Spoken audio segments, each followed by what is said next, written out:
तो बच्चों ये हम नेक्स्ट जो मेथड है, जो नेक्स्ट जो टेक्निक है, वो है हमारे पास वर्क स्टडीज़।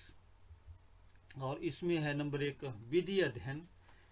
तो इसके अंतर्गत बेटा यह एक कार्य को करने की विधियों से संबंधित होता है। इसके अंतर्गत उत्पादन की संपूर्ण प्रक्रिया का अध्ययन किया जाता है। तो टेलर क्या बोलता है इसके बारे में? Taylor says that it should not be decided by rule of thumb कि कौन सा मेथड ऑफ प्रोडक्शन जो है वो हमें अडॉप्ट करना चाहिए। हमें एक काम को करने के लिए बहुत से मेथड हो सकते हैं, और किसी भी ऑर्गेनाइजेशन संगठन की में उनको सबको ट्राई करना चाहिए and find out one best method. जो सबसे उपयुक्त मेथड है उसको अडॉप्ट करना चाहिए, और वो मेथड कैसे होना चाहिए? वो साइंटिफिकली होना चाहिए। एंड उसमें ऐसा करने से क्या होगा? मैक्सिमम प्रॉफिट होगा एंड मिनिमम कॉस्ट जो है जिसमें आ रही हो, ऐसा मेथड जो है हमने चूज करना है। एंड जो रिसोर्सेज हैं उनका मैक्सिमम यूटिलाइजेशन उसमें हो। एंड जो कस्टमर हैं उनको, जो हमारे उपभोक्ता हैं उनका, वो जो उपभोक्ताओं के संतुष्टि के स्तर को उसमें जो है अधिकतम किया गया हो। तो ऐसा हम इस जो है मेथड स्टडी में जो है उसको अध्ययन जो है करते हैं। नेक्स्ट है नंबर 2 मोशन स्टडी, गति अध्ययन। इसके अंतर्गत श्रमिकों की गतिविधियों का अध्ययन किया जाता है ताकि अनावश्यक गतियों को कम करके समय की बर्बादी रुक जाए तथा कार्यक्षमता एवं उत्पादकता बढ़े। बच्चों, जो मेन ऑब्जेक्टिव है of this study is to note down the movement of the workers. तो मूवमेंट को ऑब्जर्व करना जो वर्कर्स हैं आपकी फैक्ट्री में, और ये पता लगाना कि कौन सी उसमें जो ऐसी अनप्रोडक्टिव जो मूवमेंट्स हैं जो उसमें हो रही हैं। तो बच्चे आपको क्लासीफाई करना है कि वो जो उसकी मूवमेंट्स हैं, उसकी जो मूवमेंट्स हैं कौन सी प्रोडक्टिव हैं और कौन सी अनप्रोडक्टिव हैं। वेस्टफुल मूवमेंट्स को हमको मिनिमाइज करना है एंड ऑब्जर्व करना है कि एक वर्कर कितनी जो है उनको एक स्ट्रेटजी बनाओ कि उनको कैसे हम कट डाउन कर सकें, एंड जो अनप्रोडक्टिव जो हमारी मूवमेंट्स हैं उनको कैसे रोका जा सके। फॉर एग्जाम्पल, एक वर्कर है, उसने एक टूल बॉक्स जो है नीचे रखा है और वो बार बार टूल्स नीचे से उठा रहा है तथा वो बार बार नीचे रख रहा है। तो उसकी जो एनर्जी है वो उसको बार बार उसमें उसकी एनर्जी जो है दिन में, यदि वो मान लीजिए 100 बार जो है नीचे झुक रहा है तो उसकी एनर्जी कितनी वेस्ट हो रही है। तो हम एक ऐसा कर सकते हैं, उसको एक स्टूल उसके नज़दीक रख सकते हैं उसके लेवल में और उसके पास में। तो जिसमें क्या है, हमारी लॉट ऑफ एनर्जी जो है उसकी बच सकती है, वेस्ट नहीं होगी, और उसकी एफिशिएंसी एंड प्रोडक्शन में भी बढ़ोतरी होगी। तो इस प्रकार से हम इसको जो है मोशन स्टडी को इसको कर सकते हैं। इसके अनुसार आधार पर हम वर्कर्स की जो है एफिशिएंसी जो है उसको बढ़ा सकते हैं। एंड नेक्स्ट है समय अध्ययन। समय अध्ययन इसके अनुसार जो है यह तकनीक कार्य करने में लगने वाले मानक समय का निर्धारण करती है। जो आपका जॉब है उसमें कितना समय लग रहा है, और इसका उद्देश्य श्रम लागत का अनुमान लगाना, कितनी कॉस्ट आ रही है एंड कॉस्ट कितनी आ रही है, और उसमें वांछित श्रमिकों की संख्या का निर्धारण, कितने उसमें वर्कर्स लगने वाले हैं, एवं उपयुक्त प्रेरणा योजना का निर्धारण करना जो है इसमें रहता है। ओके। एंड इसमें जो है एंड फर्दर कोई भी एक जॉब है उसके लिए जो स्टैंडर्ड टाइम है वो फिक्स होना चाहिए। तो ये जो टाइम फिक्स करना है ये मैनेजर अपनी उससे नहीं कर सकता कि उसकी जो इंट्यूशन है उसका जो अपने हिसाब से उसको करे हो, कि अपनी मर्जी से उसको कर ले, या उसके जो पास्ट एक्सपीरियंस है उसके आधार पर किसी जॉब को काम करने के लिए कितना टाइम उसमें लगना। बट कैसा होना चाहिए, एक स्टैंडर्ड टाइम को फिक्स करने के लिए हमें एक स्टैंडर्ड टाइम रिक्वायर्ड जो होता है उसको करना चाहिए। उसको required to perform that particular job जो है वो साइंटिफिकली जो है वो होना चाहिए। तो फॉर एग्जांपल जो है हम मान लेते हैं कि एक बोतल को मैन्युफैक्चर करने की कंपनी है, तो एक वर्कर एक बोतल तैयार करने में मान लीजिए 30 मिनट्स वो लगाता है, ये जो है 30 मिनट्स उसमें लगाता है। और उसका जो स्टैंडर्ड टाइम होगा, तो स्टैंडर्ड टारगेट उसको फिक्स कर सकते हैं हम। तो वर्कर को एक दिन का मान लीजिए टारगेट देते हैं, तो वर्कर एक दिन में कितने 8 आवर्स जो है वो वर्क करता है। तो 8 आवर्स में वर्क करने के बाद उसको कितनी बोतल जो है वो शुड प्रोड्यूस करेगा, कम से कम उसको 1 आवर्स में 2 बोतल हुई तो 8 आवर्स में वो 16 जो बोतल्स है उसका टारगेट फिक्स हो सकता है। He should produce at least 16 bottles in a day. तो नेक्स्ट वी कैन डिसाइड उस जॉब में को करने के लिए कितने वर्कर यदि उसमें लगाने हैं। मान लीजिए अब ये 16 जो आया उसमें लगते हैं, और मान लीजिए हमने एक वर्कर 16 बनाता है और तो उसमें 16 बोतल्स वो बनाता है, तो उसके लिए एक दिन में हमें जो टारगेट फिक्स है हमने 160 बोतल्स बनानी है। We have to produce 160 bottles. तो इसके लिए कितने वर्कर्स रिक्वायर करने, एक वर्कर 16 बनाते हैं तो 160 जो बोतल्स हैं वो कितने वर्कर चाहिए हमें, भी रिक्वायर 16 वर्कर्स 16 वर्कर्स चाहिए हमें उसको बनाने के लिए, टू परफॉर्म दिस जॉब। क्योंकि एक वर्कर कितने बना रहा है, एक वर्कर एक दिन में एक वर्कर जो है वो एक 30 मिनट्स में एक बोतल बना रहा है, एक घंटे में वो 2 बोतल्स बना रहे हैं, तो 8 घंटे काम करता है तो 16 बोतल्स वो बनाएगा।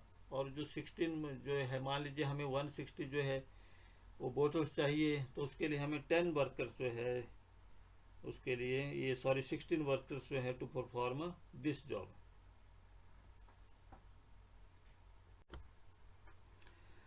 तो बच्चों ये नेक्स्ट है टाइम स्टडी।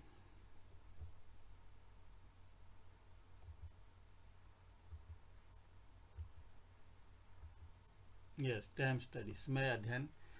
तो बच्चे ये तकनीक कार्य करने में लगने वाले मानक समय का निर्धारण करती है। इस टेक्निक में एफ.डब्ल्यू. टेलर सेज वो कहते हैं कि हमें किसी भी काम को, किसी भी जॉब को, किसी भी यूनिट को करने में कितना समय लगता है। तो इसमें हमने इसका जो उद्देश्य है करने का, इसमें 3 चीज़ें। एक तो श्रम लागत का अनुमान लगाना कि उसमें कितना समय जो है वो लग रहा है, एंड उसमें कितना समय लग रहा है। सपोज करिए श्रम लागत का अनुमान लगाना, वांछित श्रमिकों की संख्या ज्ञात करना एंड निर्धारण करना, एवं उपयुक्त प्रेरणा योजना का निर्धारण करना। ये हमें इसको टाइम स्टडी से हम इसमें बच्चे सीखेंगे। तो कोई भी बोलता है एफ.डब्ल्यू. टेलर सेज कि कोई भी जॉब है उसके लिए स्टैंडर्ड टाइम फिक्स होना चाहिए।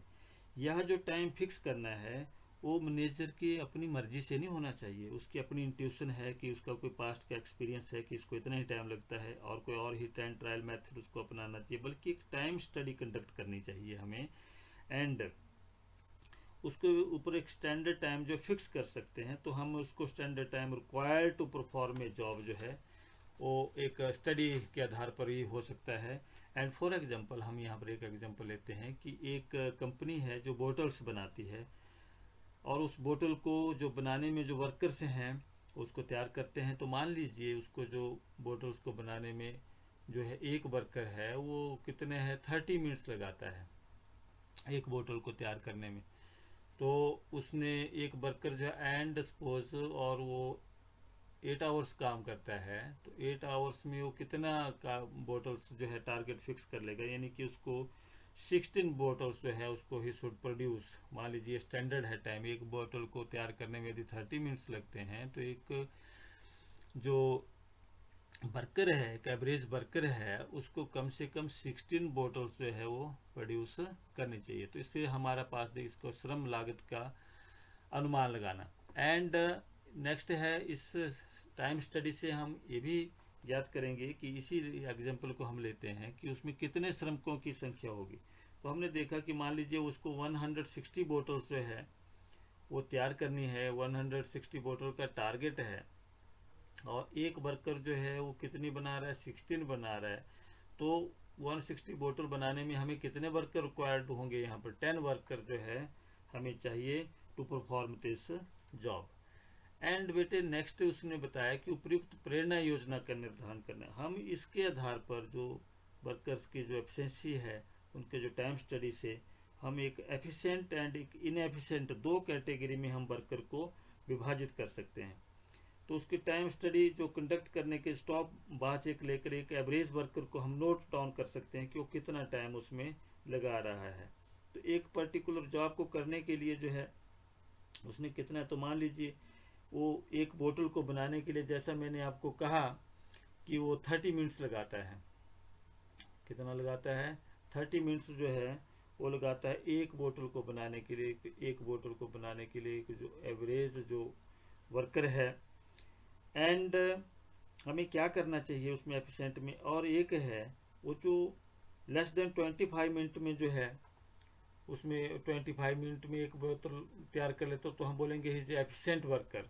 उसको हम एफिशिएंट वर्कर जो है उसको कह सकते हैं। एंड एक वर्कर है वो कितना समय लगा रहा है, वो 35 मिनट्स लगा रहा है एक बोतल को तैयार करने में, तो हम बोलेंगे कि ये कैसा है, his average worker, his inefficient worker, not average worker, but the worker who is taking 30 minutes to produce one bottle, he is inefficient worker. And who is producing in 30 minutes, that is average worker. And who is doing this job in 25 minutes, that is efficient workers. तो हम इस तरह से उसको categorise कर सकते हैं। And और यही हमारा जो एम है समय अध्ययन को करने का, this is the aim of conducting time study. Okay. And next is थकान अध्ययन।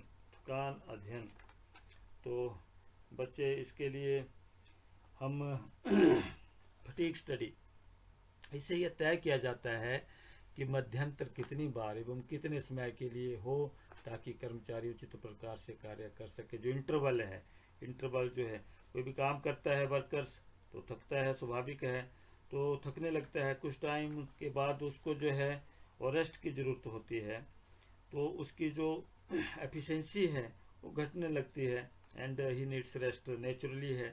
तो इस स्टडी के अनुसार एफ.डब्ल्यू. टेलर वो कहता है कि ये अध्ययन करना है कि उसको कितनी फ्रिक्वेंसी, कितने समय के अंतराल के बाद उसको समय देना है और कितनी देरी का रेस्ट देना है। ये मैनेजर जो है अपने पास्ट एक्सपीरियंस के आधार पर ही ना डिसाइड करे कि उसको कि इतने जो देर के बाद वो थक जाएगा। नो, ये साइंटिफिकली हमें इसको साइंटिफिकल अप्रोच और साइंटिफिक मेथड अडॉप्ट करना पड़ेगा। यानी कि एक जो एक फटीग स्टडी जो है उसको हमें कंडक्ट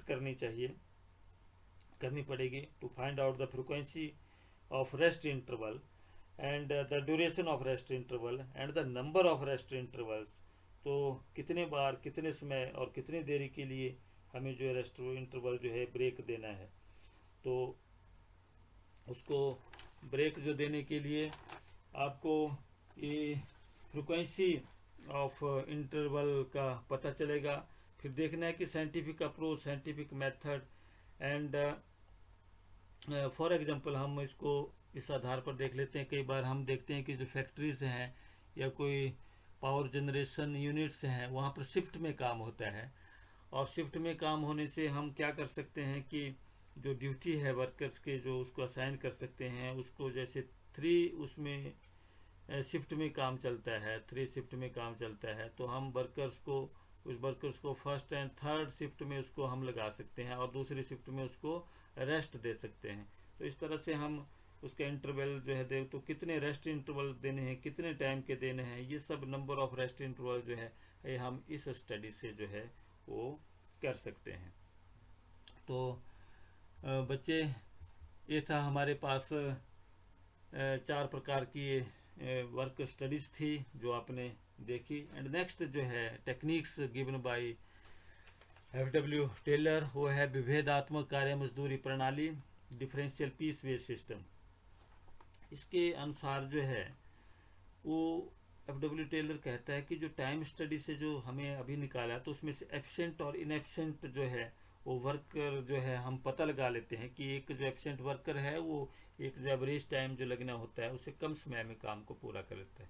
एंड एक इनएफिशिएंट वर्कर होता है वो उस काम में और अधिक समय लेता है।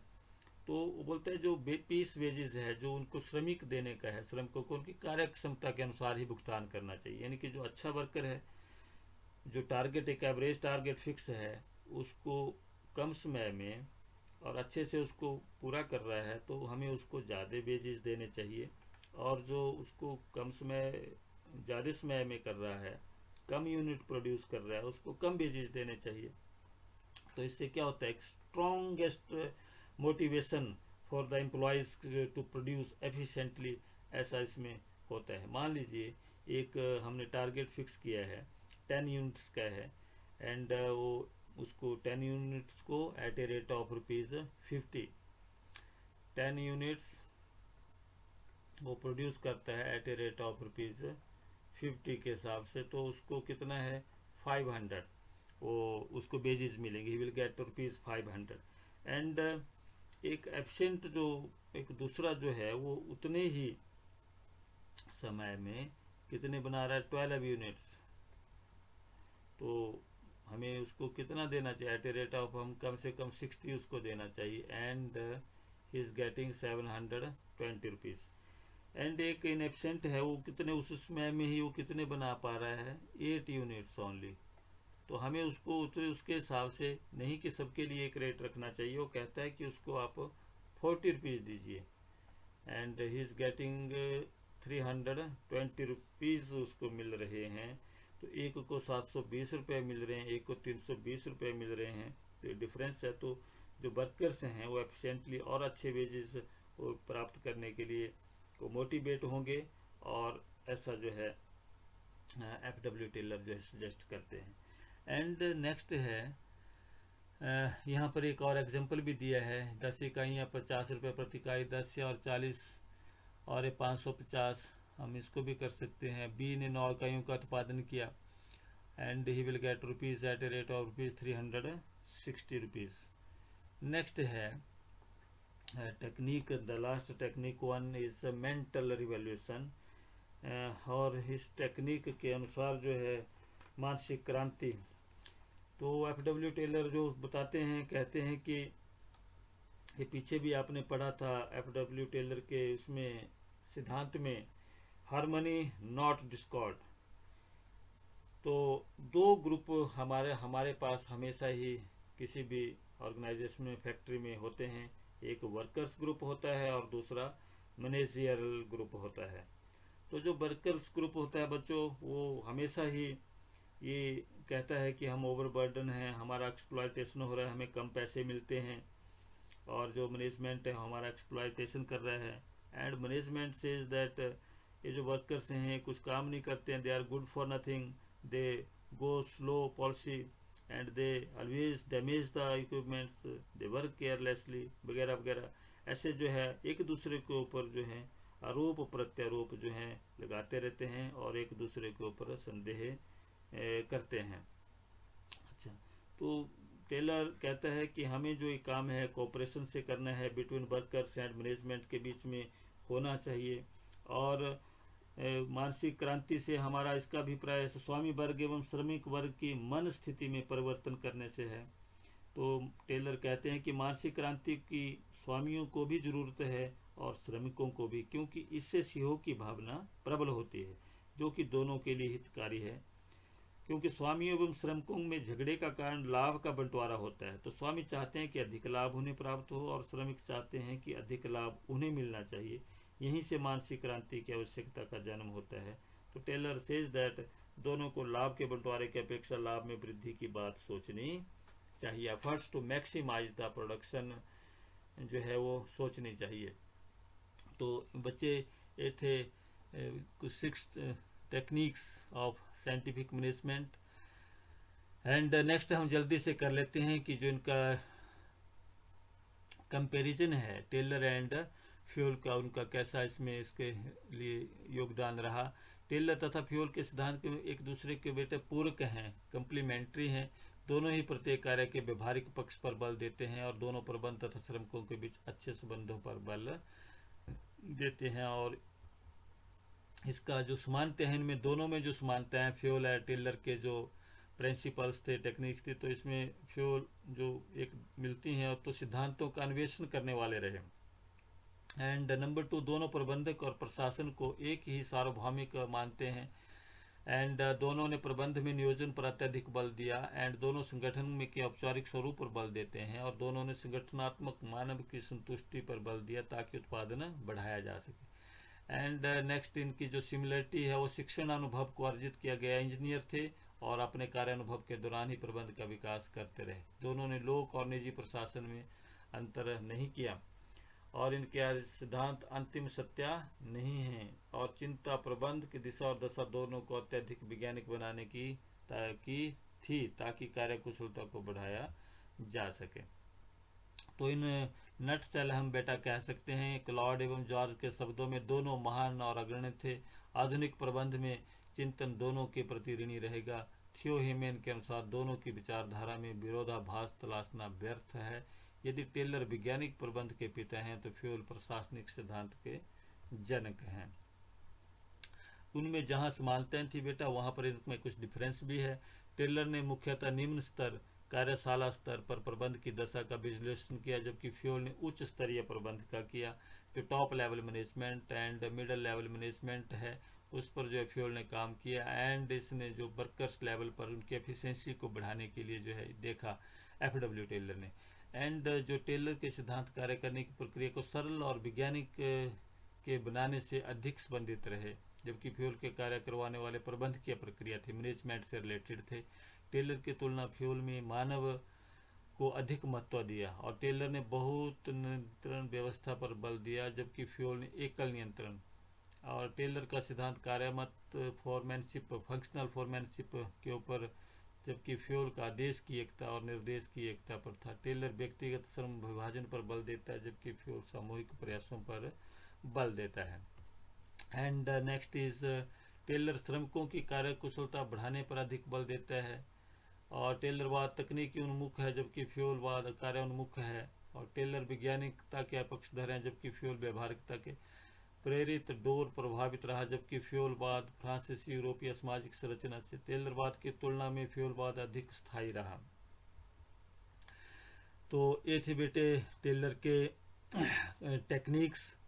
होप आपको अच्छे से समझाई होंगी। Do give me feedback. Thank you very much. तो बच्चों, ये थे एफडब्ल्यू टेलर द्वारा दिए गए कुछ टेक्निक्स। होप आपको अच्छे से आपने अंडरस्टैंड किया होगा। Thank you very much.